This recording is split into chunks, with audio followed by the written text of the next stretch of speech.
I'm playing a game and I'm putting up this show because I want to entertain you, and that's all I'm doing. And I have my friends there, or I do it solo. And you take these people on a journey, right? You tell a whole story around it, and that's all it is. And some people watch people because they're really good at playing video games, and sometimes you watch people because there's a cute girl playing the video games. Like it all really doesn't matter. It's like watching sports. You can watch any type of sport. You don't necessarily have to participate, but you can still enjoy it. I think it's the character of the person as well. Also, for sure, there's Because so many different variables. It's not easy to keep someone entertained for long. It's a skill. I mean, you have a very hyped, for somebody that comes from the Netherlands, you're the total opposite of how I'd say. I would well, earlier you asked me if I smoked a J or not. No, but I mean, on your videos, you're very hyper. Yes, Like, yes.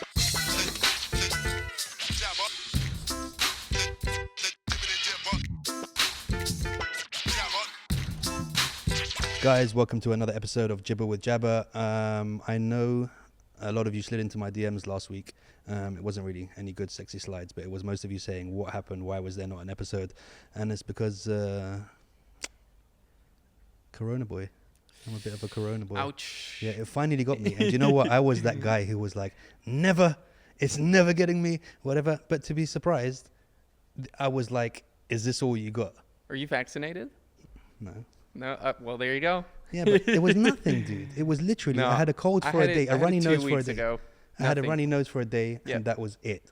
And then I was just sitting there, like, in my room for 10 days, not allowed out, not allowed to do anything. And I Yep. was just like, this bored. So apologies again, guys. But we're back now, back with a vengeance. I'm going to record 3,000 episodes in the next week just to make sure that doesn't happen again. And introduce my next guest, Geordie Kwebbelkop. Yes. Welcome, welcome, welcome. Thank you for having me. It seems like only the other week we were having dinner in I know, right? Shanghai. Yeah. And then you were like, oh, I'm going. We literally had dinner that day. And I remember you went straight to the plane from the actual meal, I had my right? bags with me. yeah, right? No joke. Man, and what brought you back? Holiday. I mean, obviously. Yeah. The The podcast. The podcast. That's it. I just flew in here just for you, leaving back tomorrow. That's how we do. We just fly the guests in, just straight into the airport. Well, I into was the limo. picked up in a nice van. That was pretty Like, impressive. We do our bit. Where does Kwebbelkop come from? The name? Yeah. So- that's not your surname. It's not your family name, right? No. Okay. It's my last name. No, Yeah. no. It's Dutch, right? Okay. And it means chatterbox if you translate it. Well, the real translation is talking head. But the Okay. definition of talking head in Dutch is chatterbox. So it's someone who talks too much. Well, And right. I just drank a coffee, so I'll be talking way too No, much. but that's amazing you say that because, okay, so Jibber with Jabber. We have a Yeah. phrase in England called Jibber Jabber, Yes. which is basically Kwebbelkop. I know. The English Yeah, version. yeah. And my family name is Jabber. Oh, no So way. that's why it's like Jibber with Jabber. Yeah, so yeah, basically yeah. it's two guys who took a lot of shit on the podcast. There and you ready go. to There you go, go. dude. We couldn't have found Match a made better in thing. heaven. Look, 14 million subs on YouTube is not a small number. You can dude. say 15. I'm 15. a 14 You're point 14 nine, point- hey, right? listen, Come on. I'm on 15 subs, okay? Nice. So I'm there. I'm getting there. The fact that you got a couple of millions after that, it doesn't make a difference. As far as I'm concerned, we're both on the same number. Trust me, once you hit the 10 million, it's Yeah. the same. Like, Right? it doesn't matter anymore. Wow, but that's a crazy number to have, dude. It is, And yeah. okay, so for those of viewers who don't know, Geordie is a gamer. That's correct. Well, Geordie is many things, but a gamer is where you first started, right? Yes. How did that come about? Because 10 years ago, Yeah, you tried to say to someone you're a gamer, Yeah. they're like laughing at you. You're like, No, what I the was hell made is a fun of gamer? all the time. Yeah. So when I was a kid, I fell in love with Pokemon, and I was playing games.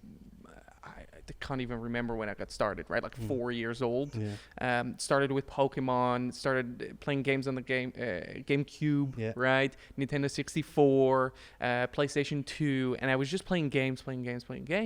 And man, I just loved it, and I still love it. Right, like people say, "Oh, you're that gamer," right? Yeah. Man, in my weekends, I tell my girlfriend, I'm like, Yeah. "You go do your thing." Just right? know that as She- soon as Friday she's- comes, that's it. We're right? not together. She's Yeah. stunning. She's Yeah. super pretty, right? Any guy would say, look Yeah. at that. Man, I'd much rather play games. The games, right? That's me. It's like those Instagram videos where it'd be like, "Would you trade me for a PS4?" Yeah, kind and of- I'm like, PS4 always, all day right? long, yeah. So in high school, like I was doing pretty well in high school. My dad was a doctor, so I wanted to become a doctor too. But in all honesty, I hated school, and I was playing games all day. And I mean, like I finished school, and then I'm just playing games nonstop all weekend, playing games. And I finished my high school, and I go to my mom. I go, Mom, I don't want to become a doctor anymore.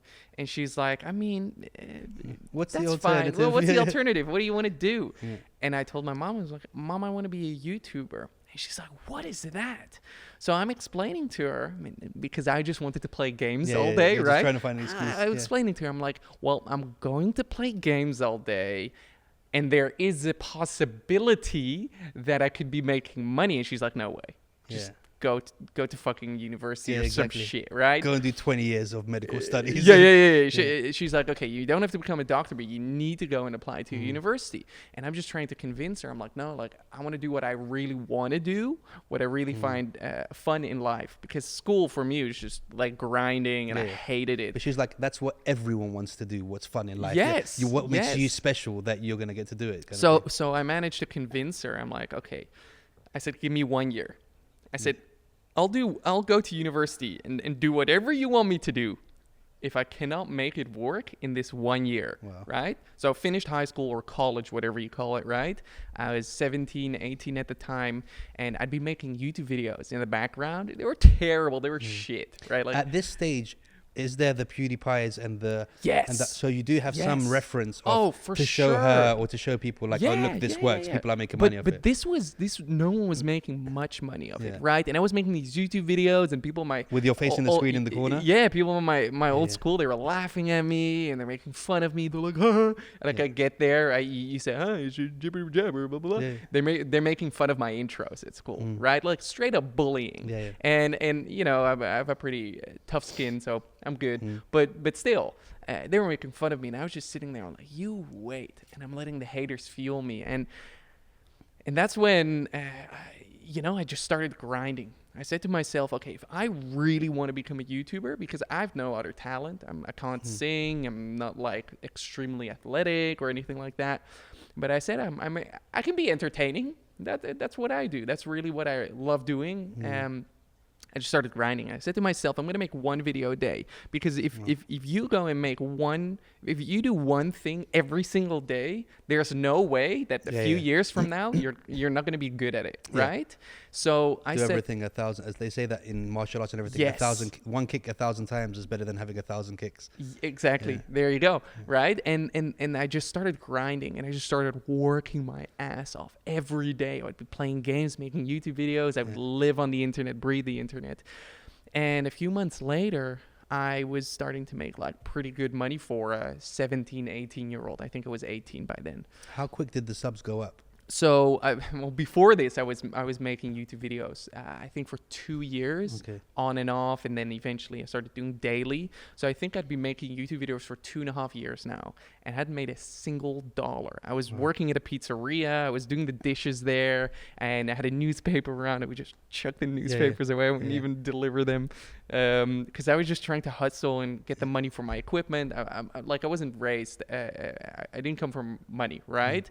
So it was very much like, oh, you want a microphone? You want a computer? You want a desk? You got to get it yourself. Like, my mom's not going to buy me a desk. And trying to explain I didn't even have a mattress. To a middle-aged woman how important a good gaming desk is pretty much listen, I didn't have a gaming desk. What I would do is I would be doing my newspaper round, and I would just, on like Fridays, they put the garbage outside, right, out front. I would just walk by and be like, that's a nice couch. And I would just call my friend, or he wouldn't even call, I didn't even have a phone. I would go get my friends, I would lift the couch up, put it in my room. And I did the same thing with my bed, and the same thing with my desk.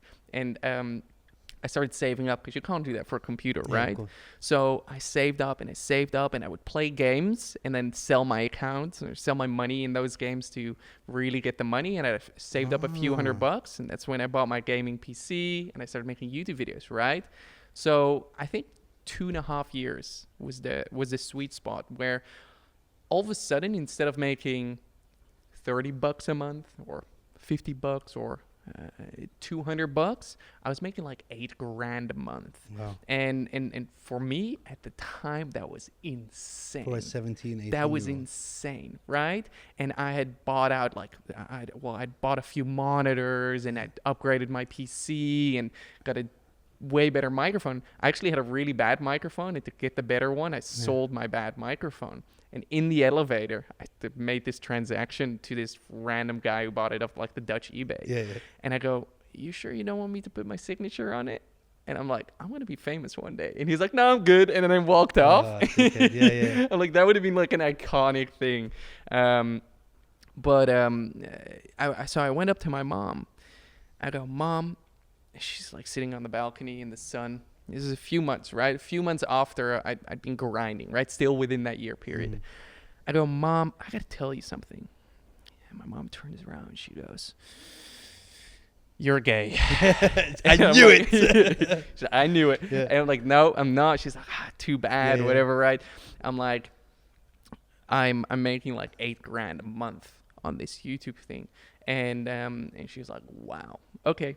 Time to pay taxes and time to do this, and you're a grown up now. And you're I'm like, no, that's not why. That's not why I told you. That's not what I meant. And that's when I realized I started making all this money. Half of it would have to go to taxes. It's nuts. And that kind of was the real start of my career. I ended up moving out shortly after because my mom was getting crazy of me recording all these videos. And then I started building out a team, build out a company, got a bunch of other investments going, and the rest is history. Now we're at 15 million subscribers. I think I have like 16, 17 million total spread out over all my socials, 18, maybe even 20. I don't even know anymore. Yeah. But yeah, great. Love it. So how do you then go from I'm a guy who's spending my time in my room making videos to I actually need to get a team together now and start to do that? How does that work? Yeah. So I was grinding 16 hours a day. I would wake up. I would pick up the pizza slices from the last night. I would eat them behind my desk, and I would start grinding, right? We're talking planning, coming up with video ideas, recording the videos, setting everything up all myself, editing the videos, uploading the videos, making the thumbnails of these videos, and maintaining my social channels and dealing with the sponsorships and everything. And one of the sponsorships was actually from a fairly well-known YouTuber named PewDiePie. Yeah, PewDiePie. Of course, everyone knows PewDiePie. And he had like followed me on Twitter, and I'm like, yo, what? So he wanted to sponsor you. Me. Yeah. So PewDiePie hits me up, and he goes, well, listen, I'm starting this thing. It's called Revel Mode. And what it is this network, like with a bunch of other creators in there, and the biggest creators at the time were in there. And he goes, well, I want to grow together and make like a club together and make YouTube videos together. And I obviously said, fuck yes, let's go. Cool. So he goes, well, listen up. Here's what we're going to do. I'm going to fly you out to Seattle. We're going to have dinner there. We're going to spend time together there. We're going to record some videos together. And then, because I signed the deal immediately, of course. And then we'll take it from there. So I said, sure, let's go. All right. So what do I need to go to Seattle? Well, I'm still doing my daily videos, remember? I've still never missed a day, 10 years now. And I'm grinding away. I'm like working my ass off because I need to get ahead of schedule because I'm going to Seattle to meet PewDiePie, right? Who was my inspiration, my hero, like still is, right? And I'm grinding, and I'm just like, yo, I'm burning out. I'm barely sleeping. And finally, I was on the flight, and I had scheduled everything. Like all the videos were prepared. And how many days ahead do you usually? Well, right now I'm like 2 weeks ahead because I'm like on a little holiday, right? Yeah. And back then it was like 10 days ahead, but I did like 20 videos in 10 days time. I did 2 videos a day, and I was also vlogging at the same time. So like 3 videos a day. And now I'm in Seattle, and I'm like still vlogging everything. And hilarious story. I was at a party with PewDiePie, and I was, really behaving myself, and we're playing pool, and I'm like, I'm starving. And that's when this YouTuber comes over, and he goes, oh, I got some food for you. And I'm like, yo, sure, what is it? He's like, it's like a cookie. You're like, hey, I come from the Netherlands. I know what a cookie is, bro. I'm like, there's weed in it. Yeah. Right? It's the first thing I said. He goes, no, there's not. I'm like, you're fucking with me. There's weed in it. I know there's weed in it. And he goes, no, trust me, there's not. You can ask the guy that gave it to me. And I look over at the guy, and he goes, and the guy's eyes are no. He goes, yeah. I'm like, there's nothing in this? He goes, yeah. And I eat it, and I'm fucking high in the urinal, like 30 minutes after, and I would just go to my best friend at the time. I go like, you gotta take me home right now. I don't want to embarrass myself in front of PewDiePie. Right? So he took me home next morning. I'm like still high as a kite, and we ended up going to for dinner. The story will make sense in a second. We're having dinner. PewDiePie's there, Markiplier's there, Jacksepticeye. Like, these are the biggest YouTubers, the biggest names at the time. Still are huge influencers. And I'm just like, yo, this guy, he makes insane videos. I strive to be like him, but I'm working my ass off. I don't know how he does it. He must be so quick at editing. And PewDiePie just looks over to the Markiplier, and he goes, so, how are your editors? And I'm like, these guys have editors? And that's when I realized he's like introducing me to his team, and he has people managing him, managers like editors, graphics designers. And I'm like, what? I'm doing this as a one-man army, and these guys have people. And that's when you were like the button hit, and you're like, no, it's a eureka moment. Yeah, for me, a lot of eureka people moment. don't realize that. They don't realize how much goes on behind the scenes. I mean, even with this podcast, when I first started it, it was just me. Yeah, I was impressed. Literally, just me with a camera, literally pressing 3 buttons and then running. Yeah. And then the guest is like, this guy is he the cleaner, or is he the host, or what's going on? Then it builds up and it gets more and more and more and more. And eventually you're just like, there's so many behind the scenes cogs that are moving that nobody realizes. And I think that's the problem that a lot of people have, is that they see this product and they think, I'm just going to start tomorrow, and it's going to be, of course, like polished like this and that kind of thing. And then they have to go through the grind. And that's where a lot of people kind of don't continue, because they get frustrated. Yep. It's part of the grind, right? It's part of being an entrepreneur. You got to be resilient. So it's all about being an entrepreneur is literally just about stumbling upon challenges, but enjoying fixing that, whatever, right? Finding problems and then fixing the problems. That's all you're doing, right? You're always striving for more views, for more engagement, for more this, for more that, for more customers. And then there's a challenge, there's a lesson here, then there's a this, there's a that. And I bet every time you finish a podcast, you take a few notes, and you're like, yes, next time we got to improve this. Yeah, and it's just like the boxing world and stuff like that. You have to earn your stripes. You have to go through the amateurs. You have to go, get in those fights in a basement where there's a makeshift ring that looks like, hey, the ropes won't even hold me, kind of thing, if I fall against it. And I think that's where a lot of people kind of get filtered out of who's really got what it takes and who's going to continue doing what they're doing. The concept, I mean, even till now, we're friends, and I still laugh at what you do, because the concept, which I found very difficult when, like, my son's 20, my eldest son, but when he was younger, he would watch you guys. And I'd be like, I couldn't get my head, I'm like, so you're watching a guy play a game? Oh, explain. And they're like, yes. And I'm like, no. You play the game, dude, and then it's more fun. Oh, okay, but let me explain it to you, right? Okay. Do you watch sports? Yeah. Right? You watch fighting sports. Yeah. You still enjoy watching the sports, right? Yes, but... even though you're not participating. Agreed? Yeah, but I also participate when I can. Yes, but I assume your son also plays games when he can. Yeah, right? but don't get me wrong. I understand it now. Yes. I get it, because and it's all got to do with the characters. And to be honest, I'm a huge South Park fan. Yeah. And when Cartman did his one, it was some of the most amazing shit I ever seen. And you can really create a culture behind a person and a brand for sure that they want to know. Like, again, I see it as it's kind of no different to this podcast kind of thing. People watch because they want to see my take on things. Yeah, exactly. And they're like when I listen to podcasts, I'm like, I feel like I'm there, and you get to know the people, and you're part of this conversation. Yeah. And the same thing goes for Let's Plays, right? That's what it's called. It's like, I'm playing a game and I'm putting up this show because I want to entertain you, and that's all I'm doing.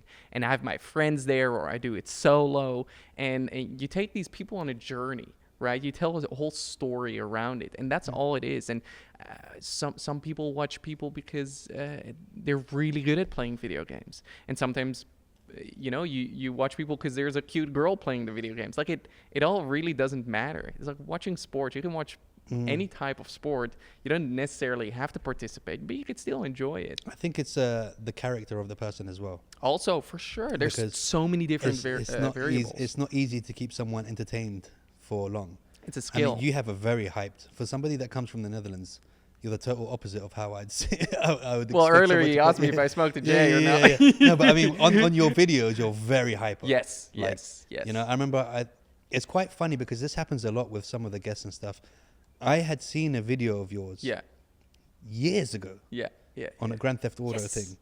And it only just clicked to me now during the episode. And you were doing, I think it was one of them to see how far you can jump with different cars. Yeah.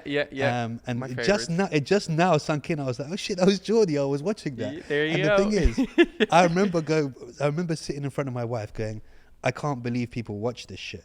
Yeah, you're watching But it. I watched about 15 minutes, the whole video. I was like, I just don't understand why people watch this. And she was like, but you're watching it. And I was like, yeah, not because I'm enjoying it, but I was actually enjoying it because it was like, you'd say something so like ridiculous while the car was flying and I'd be like, yeah, like that kind of stuff. Like that. And I'd be like, I hate this guy. And then after I'd be like, actually, no, I quite like this guy. Do you know what I mean? There you go. For somebody who's not into gaming at all, to then see it, it's kind of crazy. Like I had to be in it to understand what was going on. Yeah. Do you know what I mean? So before that, when somebody told me, oh, even PewDiePie, I was like, I don't understand what you're doing. You're watching him. Yeah. And then I started watching, and like people like my brother, my older brother is 10 years older than me. He's almost 50.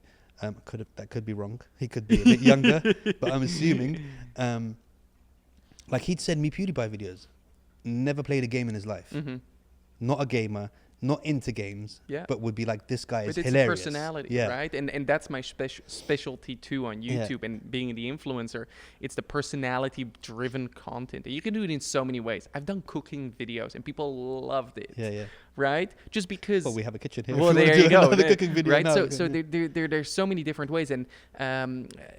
you know, it's like you're getting a glimpse in someone's life. And for me, it's me playing with my friends. And people can relate to doing fun activities with their friends. And they're participating. And the friends, they're roasting each other. Or you can do the complete opposite. You can say you're telling a story on your own. Or I'm on my own playing a crazy game, right? There's so many different things. Because some people don't even talk about the game, right? They're just talking about random other stuff from life. And whatever. Just having a conversation. You talk about your date last night. Yeah. People enjoy it, for sure. Drama is great. Mate, I was with my friend, you know Connor, right? Connor Kenny?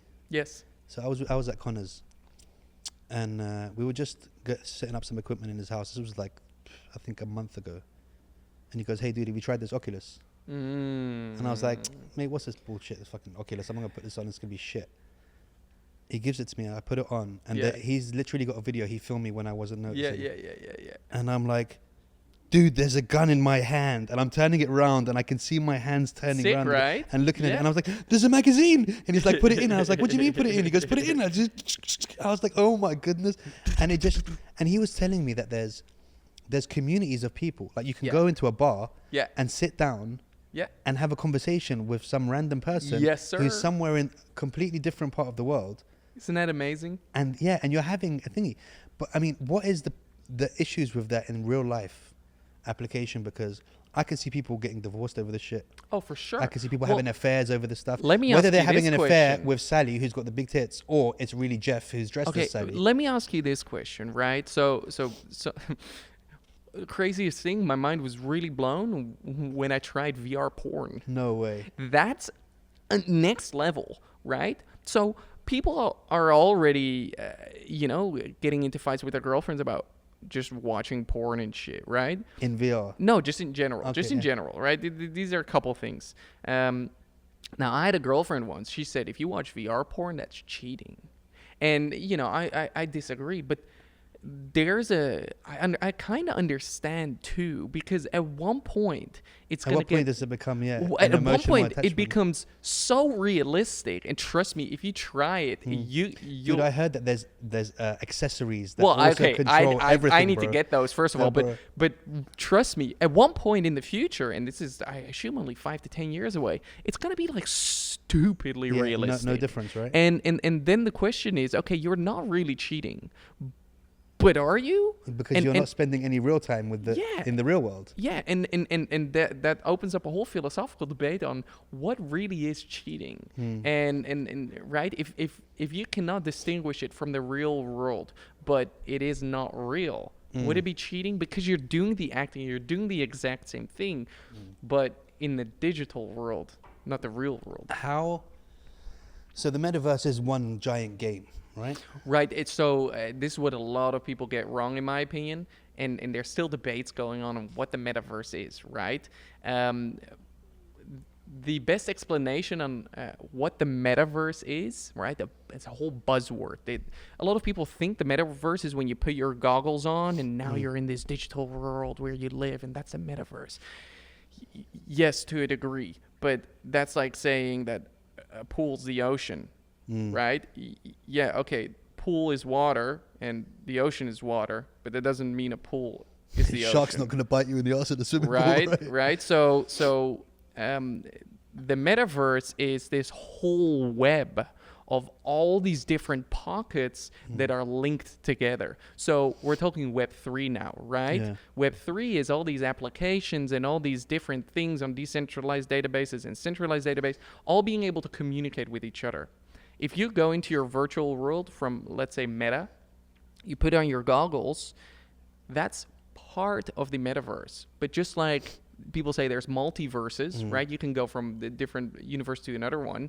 The same thing goes for the metaverse. The metaverse is this whole encompassing web where you can get sucked into, and then some other literally, people, figuratively, and then you can get, you're right, exactly. No, but I mean, like, how close to Ready Player One do you think we are? Ooh, I would say within the next 10 years, we're going to see this. Yes, I suits, and you feel the vibrations, yes, and you get shot, and yeah, you shake. So what I'm expecting is the first stage is it's not, you don't just from one day to another go all of a sudden full digital, right? That doesn't make any sense. We're already getting very comfortable just walking around with your smartphones. It's like you're a cyborg already, right?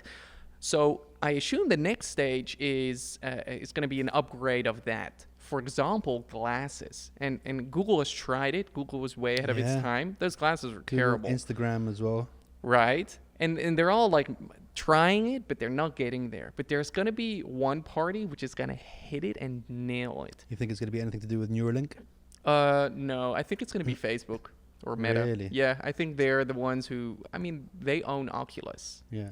Right? So they have the best tech, and it's just turning an Oculus into something more... something much smaller. Yeah, well... I mean, I'm assuming we're going to end up with contact lenses. Yes, but that is like even further down the line, right? So the first thing is going to be glasses, and they're going to try to not make them look clunky. So I assume... then they're just going to be glasses that look like your ordinary glasses that anyone can wear. But what it does is it adds a digital layer on top. So what I'm really seeing in the future is, you know the Bored Apes? Yes, I do, and I think we should talk about that. Well, right. So I own a Bored Ape. How much did you buy it for? 130K. And now it's like worth 200K. See, this is the thing. Don't tell me that gamers aren't making money when you can spend 130K like it's nothing. And you bought yours just because it's orange and you like orange, right? No. I did proper research. But did the orange have anything to do with it? Of course, it's my brand, right? Orange. Yeah. So I would love to show everyone that I have this Bored Ape and that I am a Bored Ape, right? Because it's starting to become a status symbol. It's like wearing a nice watch. You want to, you wear it because it's nice, but you also wear it because other people see that you have it. And I got this ape, and I have it because I like it, and I support the project and the infrastructure behind it and the technology and everything. But no one can really see that I'm a Bored Ape unless they go to my Twitter or they ask me. Imagine you're wearing these glasses, and I've enabled it so that anyone who looks at me, facial recognition, sees my ape. Wow. Right? So I assume that's going to be the next stage. And the stage after that would be where you just go and get into your chair really nicely, put your glasses on, maybe like a neural link, right, into your head, into your brain, and you go full Matrix on me, right? So now you're living a completely separate life or multiple lives. Who says you need one life? You can do whatever you want. You don't like your friends in one life. You say, okay, guys, I gotta go on holiday. And you go to your other wife or husband or whatever. See, maybe you're a lady. This is where it's very complicated. Where does it turn into one of those movies where the world splits and then you get the naturalists 100%. that are going to be like, no, we're against it, and then you get the other ones that are like, look, you guys are getting dragged behind and all that stuff. I think it's very much over exaggerating. My girlfriend has no intention. She wouldn't ever want to do that, right? She loves her TikTok, yes, but she loves going out. But then someone like you, I would love to go into that world. And you're someone, like you said, when you put your head into it, you're in it 24/7. Oh, yes. Now, how does that work when you have kids, when you have a girlfriend who isn't like that? Yeah. Which most of the times, I think, rarely you're going to find someone who wants to live in that world with you. It's not going to work because it's like living in a different country. But that's right? what I'm saying. So we're not talking long distance relationship. How do you maintain a relationship in the future? Because I'm sure people aren't going to be taught this. They're not going to have... I mean, they're going to have courses. So, there's going to be real life relationships and there's going to be digital relationships. Right. But they already exist. But how can you have a real life relationship when it becomes, and I'm talking about, I'm not talking about now where you have an Oculus and you can play for a bit. When it becomes so enticing and so perfect that world is better than the one you live in. Yeah, well, and that's going to happen, right? At one point, it's going to be the same, and then it's going to be better. Then what happens? Well, you're going to be addicted to that digital world. Right. And that's all these tech companies aim for, right? You got your smartphone, and they're fighting for your time. And soon, you'll have these glasses, and they can always trigger you. But and then you're going to be... What happens to human relationships? Oh, great question. We'll see. Well, right, there's still definitely going to be a resistance that's not going to want to participate. Because I think I'm the opposite of you. I think I'm going to be part of the naturalists. Yeah. Now, I tried something as shitty, I say shitty, as the Oculus, because it's at very early stages. But imagine, because I know myself. Yeah. I know that if I tried this one that we're talking about, I'm out, dude. I'm out of the world. I'm done. Do you think it's a bad thing? Yeah. Why? Because I have children and I have a wife and Yeah. my family needs me there. They need my attention. Yeah. Now, what's going to happen when I want to spend most of the time on a beach in Tahiti, but also shooting dolphins while I'm fucking roller skating on sand, which is easily possible. But then that's your version of reality, right? So what makes that version worse than the real one? Because this one is real. But isn't that real to you? No. Why not? Because you can't roller skate on sand. But you can in that universe. No, because okay, my children they're a piece of me. Yeah. It's my duty to teach them, to spend time with them, to mold them, to give them love, to give them affection, to give them time more than anything. Yeah, well, you got to raise them. More than any monetary thing. Yeah. And I enjoy doing that. So let's say you don't have kids. Do I then bring my kids in there as well and be like, okay, cool, we're gonna have another life Let's say together? you don't have kids, you don't have a family, you're just on your own, right? But then does that not stop you from having kids and having a family? And then are we not kind of like... Yeah, I mean, it's a lovely question. So one question I like to ask myself is when you're dreaming, are your dreams real? I think so, yeah. Right? So, but it's not like I'm not experiencing your dreams. Right, but the thing is, I can't control my dreams. Yeah. That's what makes it a dream and okay. Because one day I'll dream about, sitting on a beach with Pamela Anderson. Mm-hmm. The next day I'm running away from a giant pizza slice that's trying to kill me. So I can't choose what that dream's going to be. Therefore, I'm not emotionally attached to that because I can't go back to that beach every single night and keep hanging out with Pamela every night to build a relationship and you know what I mean? Right. So the randomization is what makes it okay. Else you would get addicted to dreaming, I assume. Right. You'd be like, that world's way better. Exactly. So if your dream now, if you have an amazing dream, like you remember you're having the best dream, Man, woman of your dreams is in there, but you get woken up just before the act or just before that, and you be like, if I go back to sleep, I can just get back to that, and it doesn't work. Yeah. Now imagine you have the ability to go right back to where you started. So for example, there'll be people having these affairs before work. Mm-hmm. Wife's in the shower, they're going to quickly say good morning to their online wife and meet her quickly. And then they go to work, but when they come back, I'll meet you back there at 6 p.m. They continue that thing. Of course. So the option of going the option of continuation and the option. But that's the why problem. is that not a real world to you? Because it's not real. It's not a real person, and But people are it different. is, right? There's a person Yeah, there, but it's no? probably his name's Trevor, and he's got your voice software, and he's pretending to be a woman. But yes, but what's wrong with that?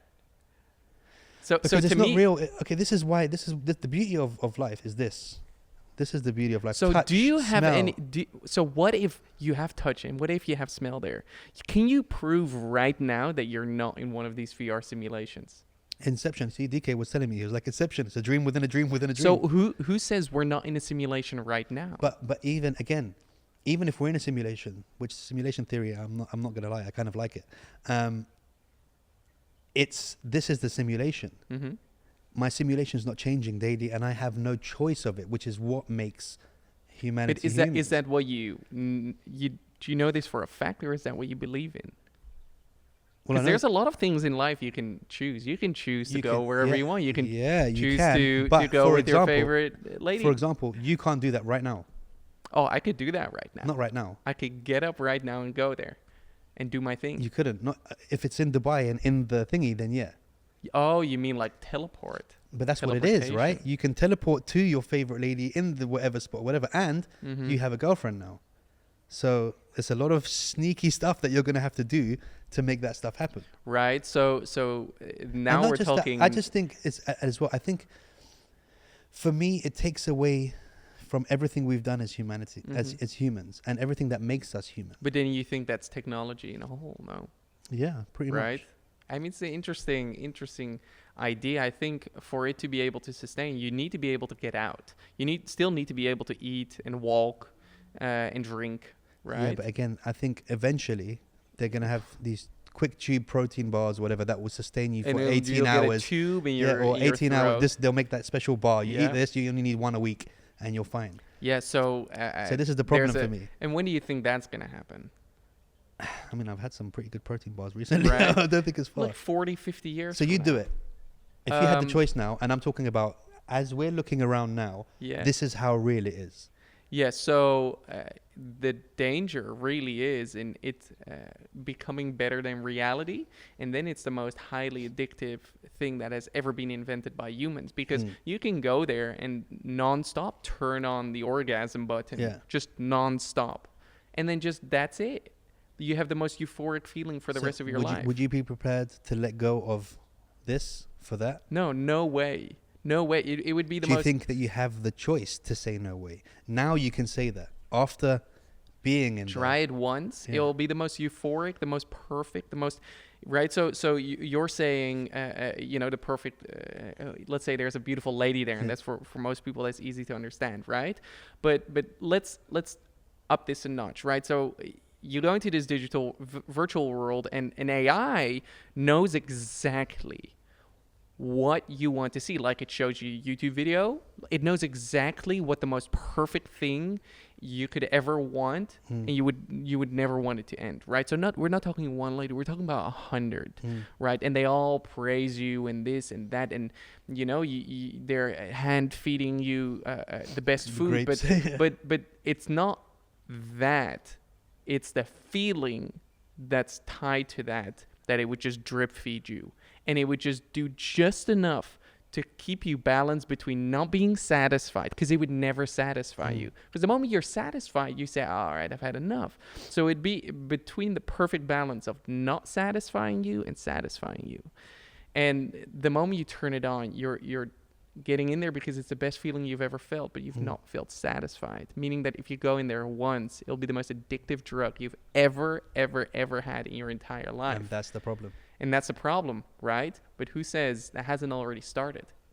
Well, it has. You see, TikTok's a great example. You only need to see people on social media. Right. But the thing is, I feel like look, I was watching I don't know if you watch Netflix or whatever, but there's something called Mother Android. Really cool film. Basically, it's about, the androids taking over. They look like humans, everything. Yeah. There's a glitch and they're all they're like, no, it's our time now on Earth. Surely this shit is going to happen. Because we are going to make androids that are going to look like us, that are going to be able to do anything we do. Yeah. Don't know why, like this motherfucker, why we make them with metal skulls and everything. Like at least give them like soft skulls so we can fight back. But they're going to be like so far advanced that if at any stage something happens where the machines decide, no, that's it, we're going to take over now. Yep. We can't stop it. And knowing this is going to happen, it's an eventuality. We as dumb humans will still make them and will still thrive to make them. Why do we not put a stop to this shit? What is it? Is it the yearning to create something better than us? But then again, is it a bad thing? Like, even if the entirety of humanity would get killed, this is simply survival of the fittest, right? Yeah. It is a flaw in the human existence, but we created brand new version of consciousness. Hopefully, you can't really prove it. Right, but the thing is, why do we, like the Higgs boson collider, why do we fuck with stuff that could just finish us? Well, curiosity, right? I mean, the particle accelerator, they wouldn't go and use it if they thought it could actually destroy humanity and everything. It pretty much could if something went wrong. Well, but then again, China are doing the artificial sun now. They're creating. Have you seen that? Of course. Like nuclear fusion, 100 times hotter than the actual sun. It's like, guys, come on. And most things that are made in China break pretty soon. So right, but then again, it's the smartest minds, the smartest people, and it's very scary because we don't really know about it yet. Like I'm a firm believer in pushing science as much as we can. But there could be a reason we haven't seen aliens because of the Great Filter, right? The Great Filter says, hey, at one point society or civilization gets to a point where no civilization gets through it. And the particle accelerator or trying to create artificial suns for infinite power, those things could be a trigger to just mass extinction of the human race. But another interesting one could be the simulation that you're talking about. That is the reason like at one point, why would you want to explore the rest of the cosmos if you could just go and get sucked off by your favorite lady 24/7 in the digital world and be the most famous person ever or be the coolest person ever, but literally live your perfect life? Why would you not want to do that? Right? Yeah, it's crazy because everything will move into there. Influencers, brands, sponsors, all of that stuff will just all move into this thing. Let's talk about what you're doing with the MoCap and all that stuff, because when we were talking about that in dinner, I was just blown away, dude. Yeah.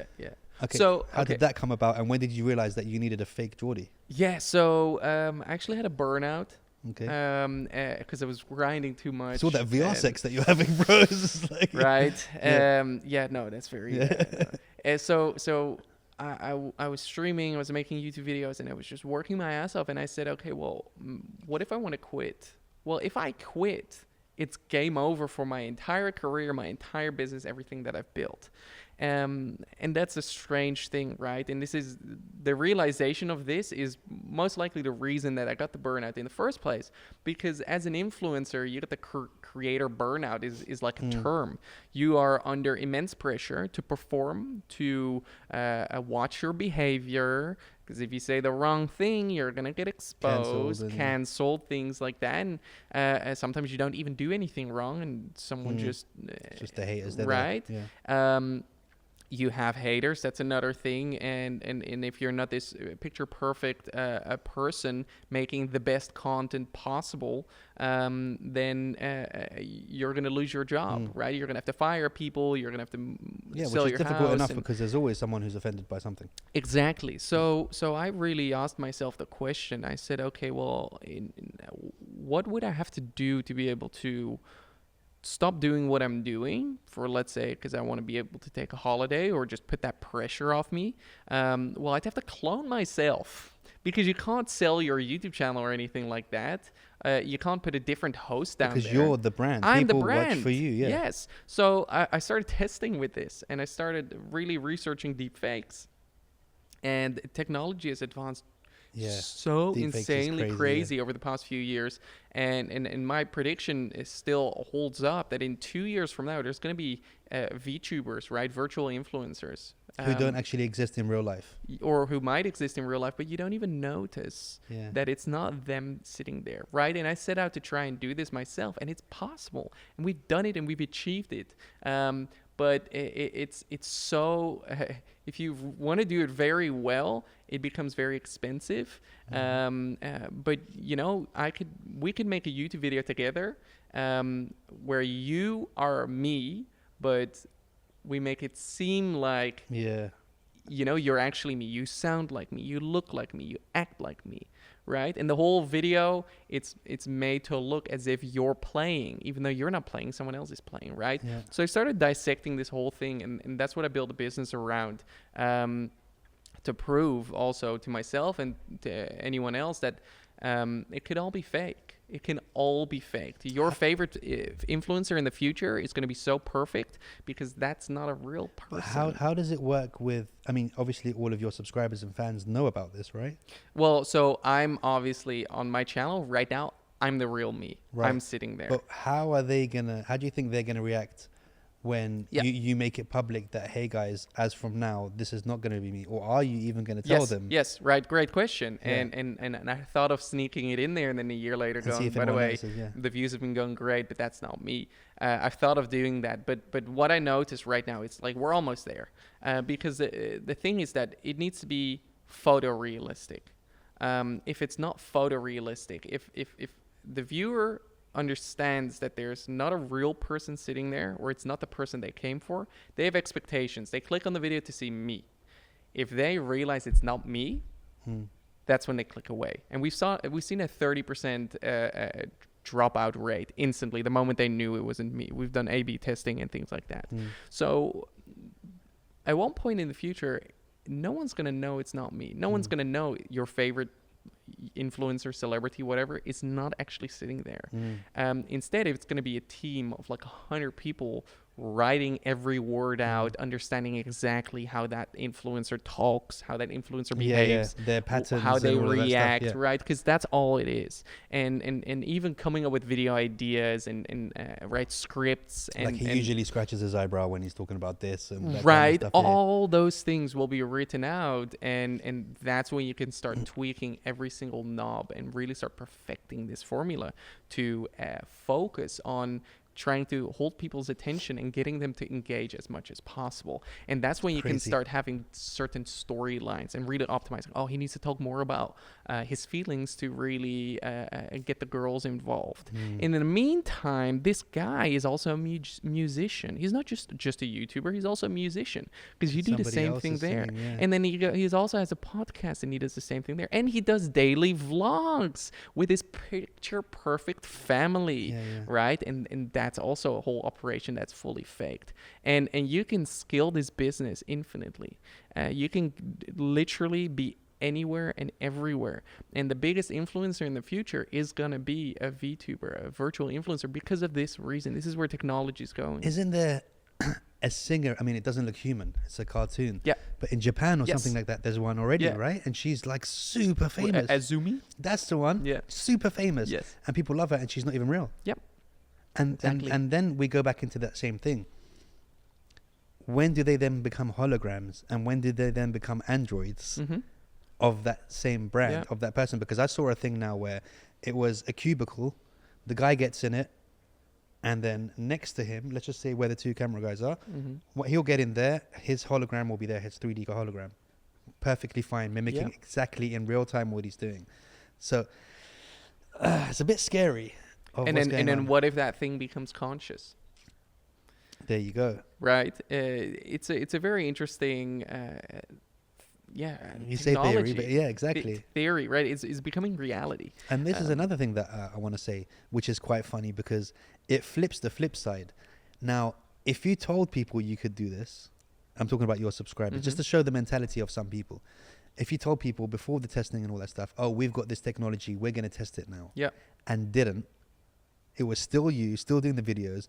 I guarantee you there would be 10% of people going, yeah, no, it's not him, it's not the same, because you know that they want to be smart. Oh no, So I knew it wasn't him. I can give you blah, a blah, fun blah, blah, blah. example, actually, right? So I very quickly realized that's my retirement plan, Yeah. to try and achieve it, or at least to inspire people to try and go and do it, and to show everyone, like, hey, I'm the first one, right? In the Western world, at least, who tried it. Because that's, for me, like, I don't mind if I fail, but as long as I tried is what I always say.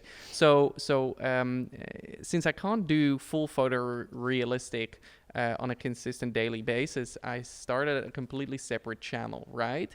And I said, okay, let's build that brand from the ground up, so people expect a certain character. Yeah. And we went super cartoony on purpose there. People expect this cartoon character to be there, but everyone thinks that that's me.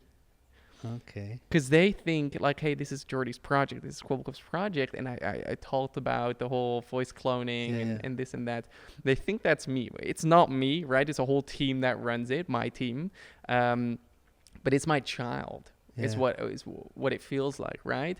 And the thing is, you could sit there and you could make a video, and we tell you what to do, what to say, and everything. And then we just change the voice. Dude, the applications of this is insane. It's beautiful. For education, for so Anything. many things. I mean, then you've got the problem with the deepfake technology becoming so good, and with this voice cloning and all that stuff. Yep.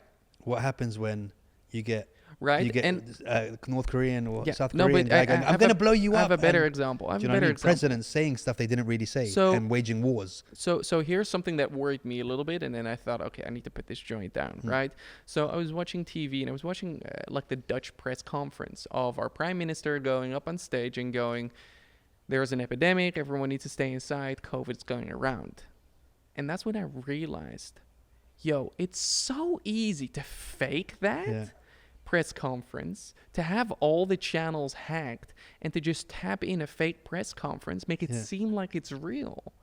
And that's, for a second, I worried about, is this happening right now? And I'm the guy that you're Skytech in Terminator, dude. Pretty much. Like you're the guy that could make this happen. Right. So I know it's like, I know doctors, right? So Skynet for all the Terminator. So I know it's a real thing, right? So I know COVID's a real thing. But again, you're right. But it's all I'm saying, it's very easy. But this is what I'm saying. This is the point I'm making. Now look at, you've got Vietnam. You have all the wars we've had up until now. Yeah.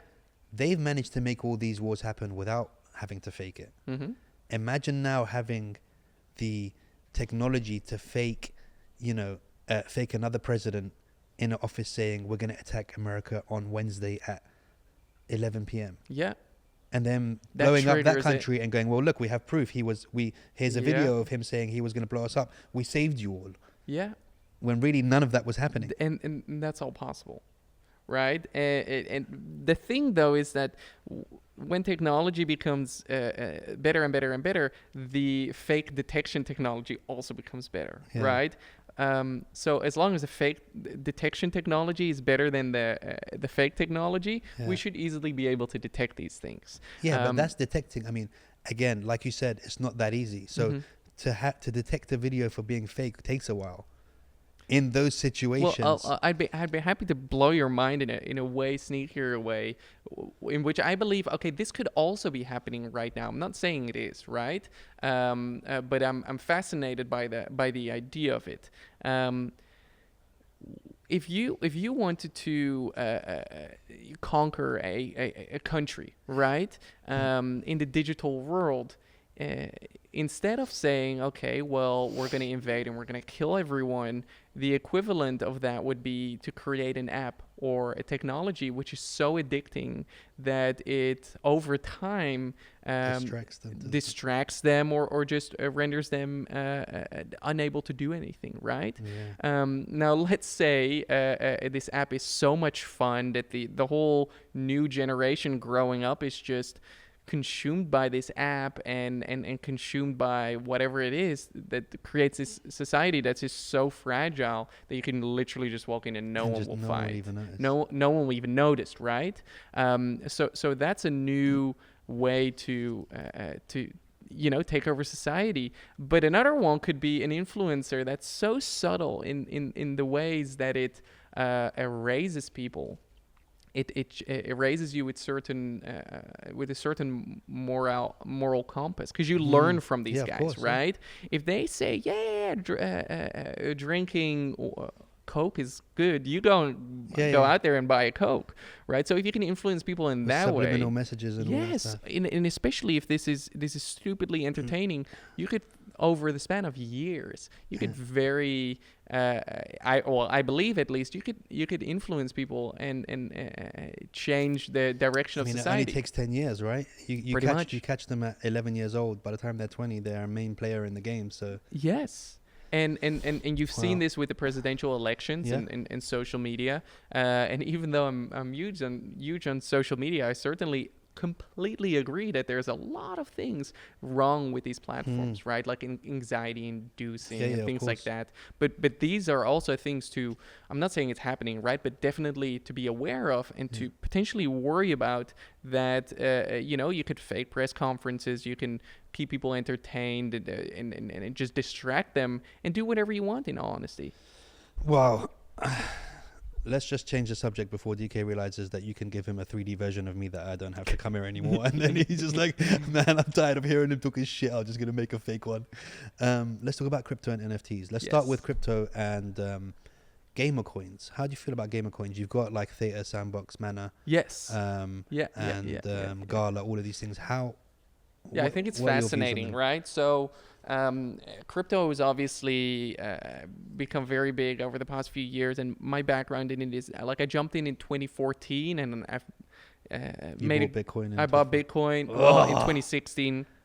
Wow. I bought like 300 Bitcoin for $250 each. Yeah, and then 5,000 Ethereum. It's ridiculous, right? How much did that? No. I want numbers, dude. That Bitcoin, how much did it go up? Well, it would be worth like 10 million right now. Yeah. You sold or you kept? I sold some, but I bought some other things. Let's just say that I made good trades. Yeah, it sounds like it. and so I have a great history with crypto, even better and more profitable than my entire influencer career, which is hilarious if you think about it. All that work and then all that hard work. Oh man, really? It's making a few good moves a year. Wow. 2-3 good moves a year, and that's it. And that made me more than my entire YouTube career. Wow. A few times over, right? So I'm an experienced guy. I know everything about it on the tech side. Not good enough to program things myself, but more recently, we really have seen the emergence of play to earn, and the gamer coins, as the normie calls them. No, right? Yeah. So play to earn, and what this means is that there is a few different ways, but pretty much what it boils down to is you play and you get rewarded for playing, or you participate and you get rewarded for participating. And this is revolutionary, because this is going to flip society. Because now, instead of having to go to university to get a job, it's going to be accepted to be able to just play video games. Wow. And let's not forget, it's not just video games. It's also going to be participating in your favorite communities, right? Being active on social media. All those things are going to reward you for participation. And that means that you can literally just go and have fun all day long and use all these platforms and get paid to do so, rather than having to pay to use it. So play to earn is a very good way to be introduced to this concept. Usually you would buy a game and then play it. Yeah. More recently, we've seen free games. Yeah. It's a game that's free and you play it. Even PlayStation are all doing that now, yes. Right? Yeah. Soon it'll be, hey, we pay you if you play. And Khaled's sitting there going, I like to play games. Pay me. So imagine this. You're a kid growing up, right? Okay, let's say forget about child labor for a second. Wouldn't you want to play games all day? Yeah. And especially if this literally was your job. For sure. And then when you're 18 and you finish all your school and stuff, which still is very important. Which you've paid for from playing games. Yes. You probably started making some good money already by the time you're 18. And now you don't play games all day or however long you want. And once again, another big misconception is that people think, okay, so you're just going to be playing games all day and that's going to be the future. No, because like I said, crypto and any other business could be make one good decision a day. So these can be games where you go in there and you just say, okay, do I, right? It could be a game, right? So do I attack this country or do I train my troops? And that's all the game is, right? Do you train to get your defense to go up or do you attack to get the other person? Yeah, you make that right choice. So you just literally every morning, you check in, you go, today's a training day. And then you proceed to do your thing, and you come back the next day, and it goes, ding, you got a reward. Yeah, lucky you trained. Somebody came to fight you yesterday. Right, someone came to find you, fight you. Lucky you trained. You defeated his army. Your army was stronger. You took his weapons, and then you go and check, and it's like, yo, this weapon's $20. Oh, and that weapon's $30. And you're like, cool, okay, sell these weapons. Or you equip your characters and you go, all right, today is going to be an attack day. So you just go 5 minutes a day. You just going out, you do your thing, you come back, and you go, oh, you won the battle. Okay, you won another $100, right? So those are things that are happening right now. I played this game. It's called Wolf Game.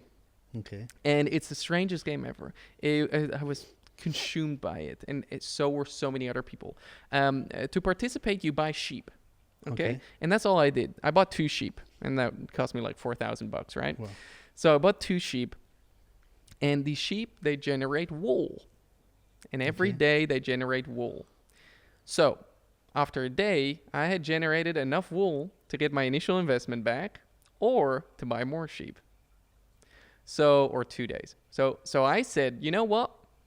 I'll take my money out, right? And that was the game. Do you buy more sheep or do you withdraw? Wow. And then another layer on top of it was if you want to withdraw more, you take a risk. And a dice gets rolled, and if you roll it wrong, you lose your own wool, your wool. And that was the game. It was that simple. Every day, once a day, I would check in.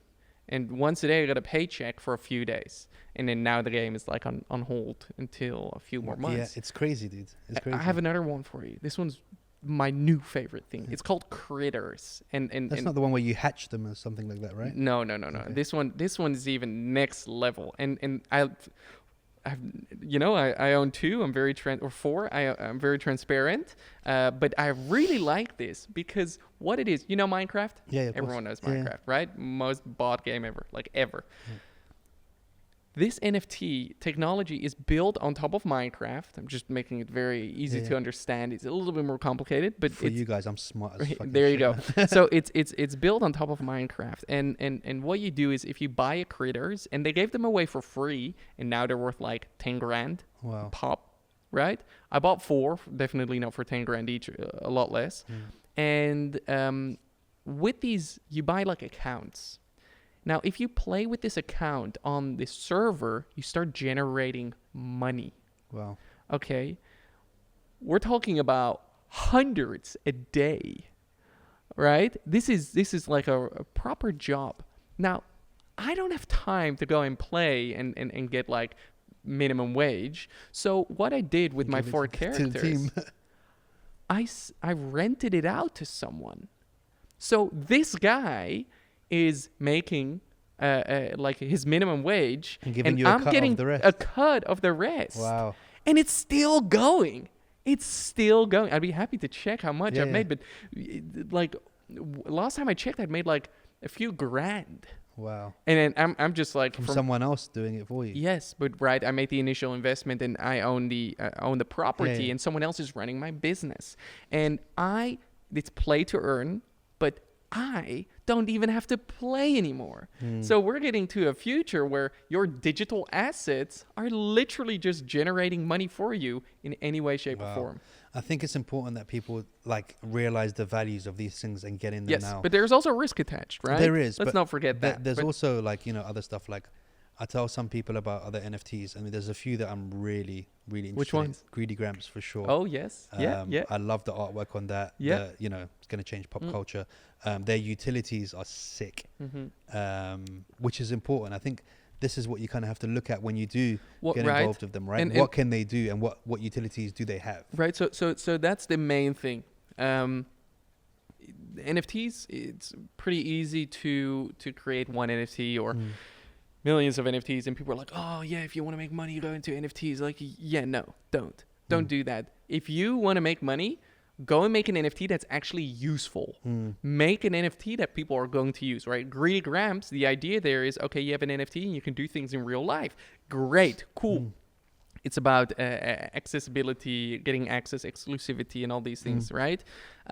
So that makes sense. Yes, I want to have books that I can read and learn from and use in the real world. I don't want to have books that I open up and I'm like, yo, there's nothing in here. And there's books for entertainment. There's books for educational purposes. There's books for ladies to go and read and get excited about, right? There's books for everything. And the same thing goes for NFTs. But you can go super far with NFTs. You can use it for gaming. You can use it as a status symbol. You can use it as an investment that's going to start generating you passive income. But you could also use it for very ordinary things, little collectibles, or music concert tickets, right? You arrive and you go bleep, they scan it, and you go and participate in your concert. The holders of these NFTs will have these. But even a more basic example. Let's say you buy a ticket for your favorite concert. Oh yeah, Martin Garrix's performing. Cool. Okay, you bought the ticket. You go there. They scan your ticket, and you go and have some fun, and then you leave. Hopefully with a beautiful lady, but sure, or man, or if both. Not, get the Oculus on and you right, exactly. There you go. And what you didn't know is that in the future, that ticket is the NFT, and you don't notice it's an NFT, right? It's just on the back end. So now when you get home, they can see exactly where they scanned your NFT, your ticket, and they can be like, okay, and your NFTs in your wallet. They can be like, well, they visited the ball pit, and they were there for quite a while. So we're gonna send them a gift from the ball pit people, and they send you an NFT of a ball pit or of one of the balls in the ball pit, and this is like your little collectible reward. It doesn't cost them anything to make this, but they're able to give this to you because you participated there. So now you get this ticket, right? That's actually going to give you more even after the thing is done. And then they say, okay, but the next time you want to come over to the concert, because you have this one, you can get a 10% discount. Or let me give you another example. If you get 3 of them, you can come for free. So you're going to go to your friends, go, yo, send me these tickets. And then now it builds out from there. Right, so a year later, they might send you a little thank you for visiting us a year ago type of thing, and it's like a photo attached from like a frame of the video that was made, like the after movie or something, and this will keep you very loyal to this musician or this thing, because you're like, wow, okay, well, I'm gonna keep this because they could just send me stuff. And imagine the following: the musician falls off stage and breaks his arm, and you manage to get that frame, which is distributed to everyone. That frame is going to be worth a lot of money. So now you can say, cool, well, what am I going to do with that frame? Because I own that frame. Well, maybe you get the IP of it too, right? You can go and rent it out, put it up in museums. You can, people might approach you and be like, well, we know you got that frame. We really wanted to be able to show it on our magazine or newspaper, this and that. Or you say, I'm just going to sell it. And now you've bought a ticket, a music concert ticket. And there's a possibility you get so many rewards out of it just from that you go and make your money back. Isn't this unreal? This is what NFTs all are about. So what made you decided that you wanted to launch your NFT company? Yes. So great question. I was blown away by the possibilities of NFTs, and I fell in love, really. It was like discovering YouTube all over again. And I'm like, oh my God. When I started YouTube, I saw the future. I knew what was going to be possible. And then now I'm like, yo, I'm so excited for this future too. I kind of have a good direction of where it's going. I want to be part of this. So I wanted to make my own NFT collection. And I said, let's go for it. Let's go for it 100%. And that's when, I started drawing my NFTs, and I made these cars, and they're like they Lamborghini McLaren inspired, randomly generated. So some have like a golden spoiler, and some have like a golden So they're door. done already. Yes. So Finished. Yes. Minted. Well, yeah, but let me. I'm just figuring out when I should send my wallet address to you for my. I'll send you one for free, no worries. So I made the NFT, like I made the art. And that's when I said, okay, cool, what's next, right? So you make the art is what I thought. Okay, and now what? You just go upload it, right? You upload it somewhere, and then out comes these NFTs. Well, that's what I thought. And I'm looking all over the internet. That's not how it works. Yeah. Here's how it works. You need to create a Python script to randomly generate 10,000 different variations of your image layers, to then also have matching JSON files. You don't even know what that means. With the correct metadata attached, which is compatible for the blockchain you're trying to deploy this on. Wow. So far, everyone's lost already. That's step one. Then you need to upload all these files on a decentralized database, okay, to then write a smart contract which will provide you with a mint for your designated blockchain. So if you want to do Ethereum, you got to know Solidity. If you want to do Solana, you got to know Rust. These are all very complicated programming languages, there's rarely any manuals or tutorials for it because it's so brand new. Then you need to host an HTML website that's Web3 compatible to then be able to link MetaMask and other wallets to it for you to send people to for them to then buy your NFT. Wow. This is stupidly complicated as well, and costly, right? And so cost time-wise as well, not just based money. on my estimates, it takes about 1 to 2 months to be done, and it can cost like about $100,000 because you got to hire people to do it. And I said, yo, no way. Yeah. Because based on my knowledge on the space, I said, this has to be able to be done much faster, much cheaper, and much easier. And that's when I said, oh no.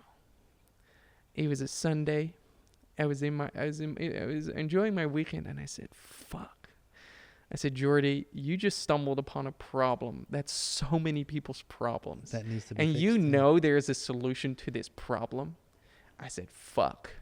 All right, I'm building it. And that's when, me being the entrepreneur that I am, I built a team, and I said, how long? And they said, 5 weeks. I said, make that 4. He said, no, 5 weeks. I said, make it 4. And it took him 5 weeks. and we built it. We launched it. It's called Launch My NFT. And what it does, right, is you have your art. And that's a fun part. And then you just drag it and drop it. Wow. And you fill in the information as if you're uploading a YouTube video. Title, description. You press generate. It goes, generate your NFTs. And then you just press deploy, and people can buy your NFT. It will generate 10,000 with different attributes. Yes. With 2 minutes. We got it down to 2 minutes, and I said, make it free. Like, sure, we'll grab some commission, but I want everyone to be able to build, and make NFTs. Wow. So we launched, pretty much December was our first month, and we did about $100,000 in sales in our first month. Okay, now I'm going to blow your mind. How much do you think we're doing in sales now? I don't even want to know, dude. We're doing $100,000 a day. Wow. Over $100,000 a day. Every day it's getting more and more and more and more and more. It is unreal. And to me, I love it because the idea I had was a lot of people are having this problem. I'm going to go fix this problem. And man, it is so nice to know that I personally have helped millions and millions and millions of NFTs to get launched. Me and my team, obviously, right? And that's what I'm doing right now. That's insane, dude. It's nuts, right? And the thing is as well, it's like, for example, someone like me. Yeah. I have so many contacts, whether it be celebrities, whether it be, stuff that I could do utilities. Like right now, if I made an NFT, I know utility-wise I could kill it. Yes. But my thing that would stop me would be like, yeah, but I haven't got the money right now to pay a team or to pay artists or to pay this off the ground, to get this off the ground. So here's the thing. Here's how easy it is nowadays. Stop that gap where I can now go, if I don't do it, I'm stupid. Yes, exactly. DK, So DK, me and DK, we're gonna do an NFT together. Yeah, cartoon drawing of me and you. Yeah, we're literally gonna do it. It takes 2 minutes, dude. Do you hear me? Done. So you make the art. This is right. There's 4 steps. You make the art. That's the fun part, the cool part. You can go as crazy as you want, or you can do nothing, which is sometimes people love it when you just draw and just go DK's an crazy. artist, dude. That's all right. We get this done. Lovely. I'm thinking about it now. Step 2, that's what we focus on. We've nailed this down. It takes 2 minutes. It's all automatic workflow. It's stupidly complex, right? Our team is just some of the smartest guys I've ever met. And then even then, like, I'm just like, yo, what? The things that are possible there are unreal. Takes 2 minutes because you just drag and drop. But then there's 2 other things. So first of all, you got to build a community, right? Because that's what it's about. It's about, like I said, you go and get this ticket, you feel like you're part of something. Building the community. Obviously, you got some great fans already, and they'd happily support you. And then there's something... It's insane, the amount of money. Think about this. Worst case scenario. Yeah. Worst case, you sell your NFT for $1. Yeah. That's $10,000.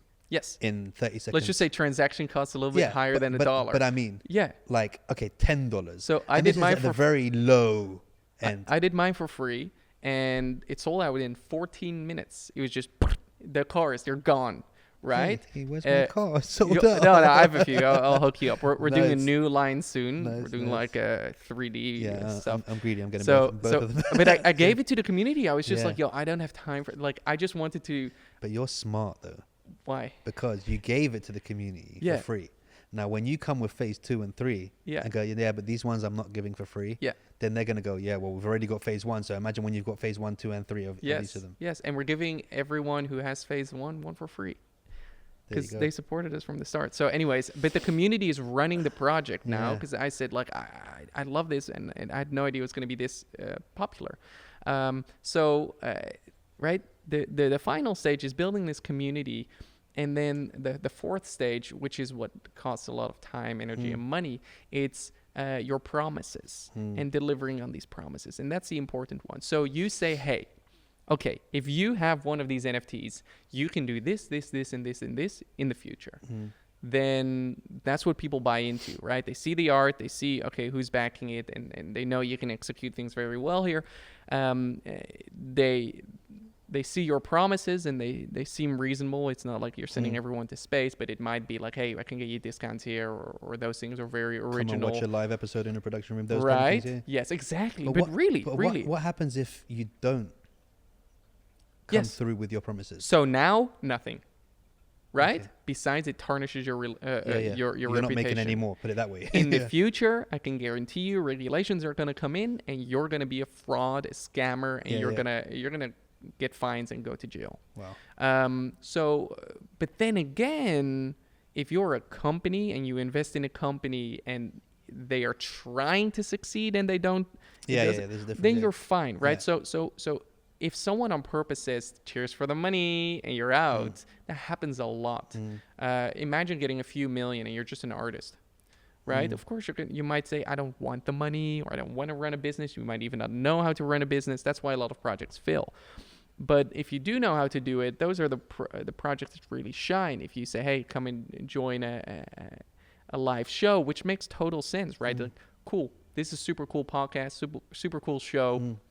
Turn this up a notch. You got a few chairs. We got there. all the chairs. We could fill this whole section up. Right, with people, but make it even bigger. There's 100, and now you say, if you have the NFT, you can come to this and do a meet and greet with the guests. So you get 1 ticket a month, for example. Everyone who has the NFT gets 1 ticket a month. Yeah. If you want to participate, you just sign up for that show, and you're allowed to come.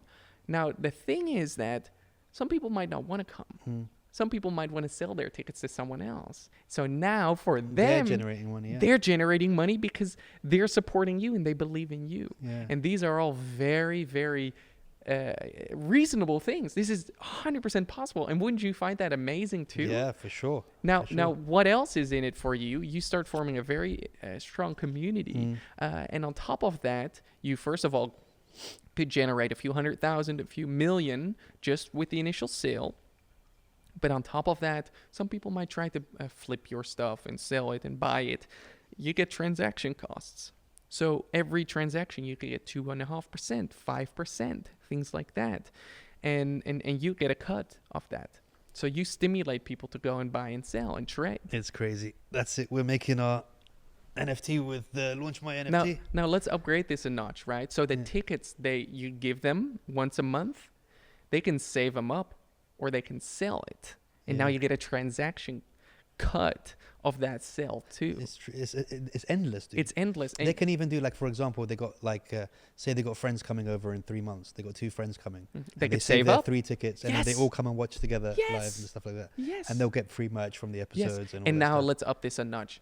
We're brainstorming live here. I love it. So what if you say, and you get a fish from the right? fish. So what if you say there's a trait? Right? So if you get in the NFT, get a fish, now that means that once a year, the fan is allowed to go out for dinner with you. Yeah. Once a year. And then you can do everything. You say there's only 5 fish. You co-host the episode. Yes. One day you can participate on the show. You get to ask 3 questions to the guests. And now here's the interesting thing, right? So once a year you get 5 minutes on air, and you can say whatever you want. Now the thing is, that one's going to be worth a lot of money because that's 5 minutes of time on your show. Dude, I got a message today. And literally of someone going, dude, I would love to sit. I really want to meet you. I'd love to sit and talk with you on the set and blah, blah, blah. So imagine. Yeah. And right. So brands will come over too and try to fight for that one because they know how valuable it is. And right. So some brands might say, I'll buy all of these because every time we're going to claim all of them all the time and just promote our brand. Brands, management companies that have like other influencers and stuff that they want to get them on air and stuff like that. They'll buy Hi, I'm Jordy. Exactly. And or brand agencies might start, you know, the possibilities are insane. And this is all possible because of NFTs. Yeah. See, on one side, I'm like, no, fuck this virtual world. I don't want to be a part of it. It's fake. I want to be human. But I want to be a human with a couple of bored apes. There you go. Of course. Yeah. So I want to send a bored ape into space. Yeah, do it. Send it to me first, and then I'll I'll send it into space. I'll hang around with it. Here's what I want to do. Ooh, you send it to space, I'll go get it. So, first. okay, No problem. fun story, right? I'm on Twitter a lot. And Elon Musk once sent a car to Mars, to orbit around Mars. So I tweeted Elon, and I said, hey, Elon, if I can catch that car, can I get to keep it? And he responded, and he said, yes. So I thought, okay, that's cool. Now, what if I send a capsule into space, a bored ape or something, right? And then just have it orbit around Earth and say, whoever catches it gets to keep it. You mean physically catches it? Well, whoever goes out into space to try and get it. Wow. Because in near future, I assume there's going to be people in space, right? Dude, it's crazy. Or you make it... Or you can send it into fake space. Or... into the metaverse space. Or... hide it somewhere, and if someone finds it, they get it. Exactly. Or we send you with an Oculus on your head to orbit around space for the rest of eternity. Oh, mate, this is all getting crazy, mate. Look, there's so many possibilities. You can do whatever you want. Yeah. You can do whatever you want. That's the beauty of life. It really is. I feel like this whole crypto thing is a kind of a gateway for the little man to succeed in life. Certainly, it's a wealth transfer, right? It flips everything upside down. Real money is being printed like crazy. It's going to be worthless in a few years from now. Crypto fixes that problem. And crypto is fixing a lot of problems in society. That's why I love it so much. And it is so much better than anything else we have right now. The fact that what we just brainstormed about, wow, I don't have to ever work again because I got this kid. He goes by Tupac. That's it. That's all I know about the kid. His nickname's Tupac. I call him Tupac. I go, hey, Tupac, heard things. He's making a living because he plays with my NFTs, and the NFTs generate enough money for my mortgage at home. This is insane. I don't ever have to work ever again. Yeah, it's crazy, the fact that dude. this is possible and a sustainable business, and it makes total sense if you really think about the financial structure behind it. It is probably even more bulletproof than the financial system we have in the real world here. But do you not feel like these real world oligarchs and these people are going to try and put a stop to it as much as they can because they can't do their dodginess? Oh, certainly possibilities, yes. But I also think That they will just get in with their money and they've realized that you can't stop it because it is decentralized and there's not one specific point of failure, right? So it's not like it's a company you can shut down the servers. No, you would have to shut down the entire world for it to stop. And even when it stops, as soon as it starts again, the electricity will just come back on again, right? Yeah, So and even if it gets hacked, they just roll it back and update, and they go, okay, we'll continue from here. We Here's- fix the bugs. here's an idea. Once you've generated your NFT, could you give it an option to lose things? Yes, you can do whatever you so want. essentially, we could make an NFT Yeah.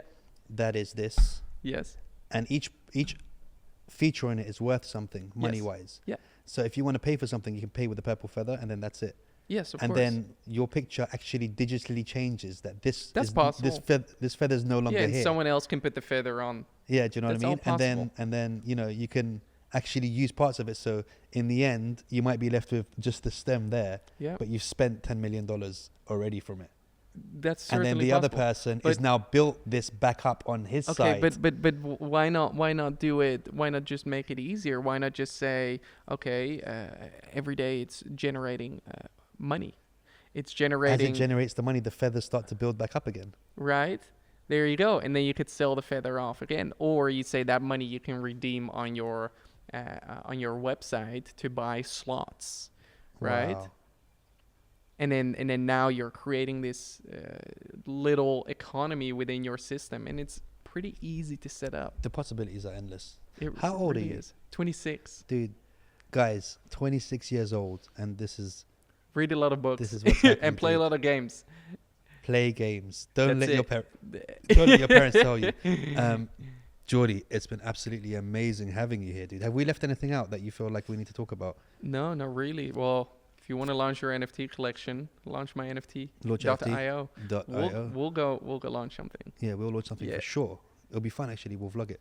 Oh, let's do it. Well, Yeah. it'll be a short vlog. It'll only take Yeah, 2 right. minutes. Guys, Geordie, it's been absolutely amazing. And, this is not one of those episodes or guests that we can have on once. So we're going to have to do another follow-up one because I'm assuming you're going to be here a lot anyway. Next time I'm in Dubai, yes, Yeah, for yeah, sure. for For sure. sure. And, I was waiting till the end of the episode to tell you this, guys.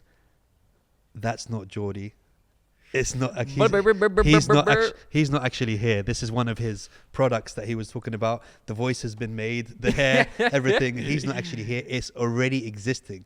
I've been sitting here talking to an empty couch for the last hour and a half, and this is how good the quality of his work has become switch now. to the other camera. Yeah, You'll right. see now. You'll see there's nothing. Imagine though. Maybe let's see if in the future we can have a real but not real Just conversation. easy in The the same thing. metaverse. Yeah. Oh man, it's all crazy, dude. Guys, thanks for watching. Don't forget to like and subscribe. Jump in the comments. Boom. Jabber.